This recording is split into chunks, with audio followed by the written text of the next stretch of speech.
So a few days ago, I made a video previewing Group C of the upcoming Gold Cup, in which I said that whilst Jamaica would probably make it through, I wouldn't entirely be surprised if they missed out to Guatemala or Guadeloupe in the group stage.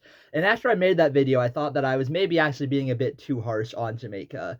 I've been frustrated with Jamaica for a while because I feel like for all of the promise and talent they have on their team, they haven't really made good on that for the most part. Like every tournament, it feels like they're talked about as this team that could potentially compete with the US, Mexico, and Canada. And when you look at their squad, that doesn't seem like an outlandish claim. Like they've got some really good players, players who have been proven in the Premier League. And one thing I wondered was maybe they are a bit too top heavy. Like Belgium had that issue where they had a bunch of really big names, but maybe the depth couldn't quite match other elite nations. But the thing is with Jamaica, at the very least relative to CONCACAF, I'd say they do have pretty good depth. Like it's not just that they have a few like big flashy names, they also have some good depth in their team, at the very least by the standard of CONCACAF. So again, it feels like they really should be able to compete a bit. Like I said, Panama could consider themselves contenders for the title. I said that Panama could realistically win the Gold Cup, and that isn't an like outstanding claim. That's not something that seems out of the realm of possibility because Panama have competed with the very best in CONCACAF and beaten the very best in CONCACAF at times. Like they've played really well, and I feel like they've earned the title of contenders. And really, that's where I think that Jamaica should be. They have the squad to be that team.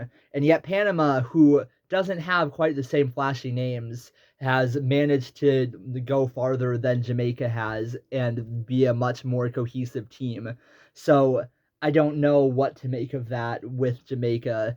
I don't know, like, it shouldn't make sense that they before they had like Damari Gray and Leon Bailey, they were in the like they made two Gold Cup finals in a row not that long ago. They were doing pretty well, and you'd think as they produce these big talents that they might grow into something more. That after two successive Gold Cup finals, they might be able to build on that and really like establish themselves as one of the major teams in CONCACAF, and that just hasn't happened. And sometimes, just having a few big names doesn't guarantee success, and that's I said before. But like, I really do think they have the depth to be a good team. But even so, you still have to be cohesive as a unit, and maybe that's not the case with Jamaica. I'll be honest, I really like CONCACAF football, but it's not like I'm watching every single Jamaica game. Really, it's only the US that I'm watching every game for. I'll watch highlights for a lot of CONCACAF teams, and so I kind of have some idea of what's going on with Jamaica, but I'm sure there are plenty of like actual Jamaicans who would know this team a lot better than I do. And if you'd like to explain some of this in the comments, I'd love to hear what you guys think, because maybe there is just like something different and I don't understand it. Maybe this is an uneducated take that but I just feel like Jamaica have the talent and depth to be doing better than they are, and now there's a very good chance they don't make it past the group stage. I guess like it could still work out in their favor. Maybe they beat Panama and Guatemala doesn't, in which case there could be an opening. But like Guatemala is in a very good position now. And I should give Guatemala their flowers as well, because I've only talked about Jamaica so far, but Guatemala also did play a really good game. And Jamaica had more shots, but the quality of chances, I'd say, were very much in Guatemala's favor. They had much better opportunities. That goal they scored was like really just pleasing on the eye, like a delightful backheel pass.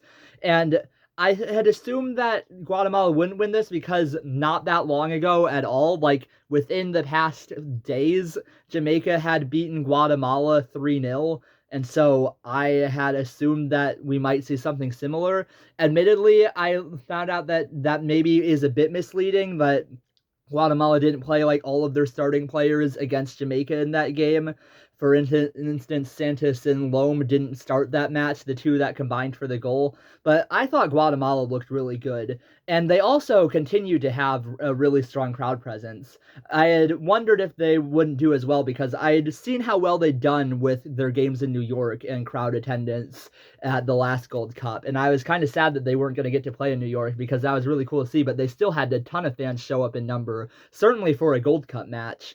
And I do think that having that support and that fan base behind you can really lift the team and help you get forward and like really believe in what you're doing. Right now, Guatemala could very well make back-to-back Gold Cup quarterfinals, and that'd be a pretty big deal for a team that's never been to the World Cup. That's not even like the strongest team in Central America. So I'm quite happy for Guatemala, and I hope they continue to do well. But I'm also bewildered by Jamaica. It was almost 2-0. The only reason it wasn't was because Blake is a really good goalkeeper. But that headed chance in the second half, I thought Guatemala were like I had assumed that was going to hit the back of the net, and then it didn't. But like, yeah, there's some things I got there, and I don't understand how Jamaica continues to kind of undershoot their potential. But at the same time, Guatemala did do a very good game. Like they played really well, and I should give them credit for that. So yeah, if there are any Guatemalans or Jamaicans watching this, I'd love to hear your thoughts on it. On what you think of your teams and where they are right now. Again, I know the US team a lot better than I do any other, so perhaps that can provide some insight to me. So yeah, I'd love to hear that. And yeah, bye.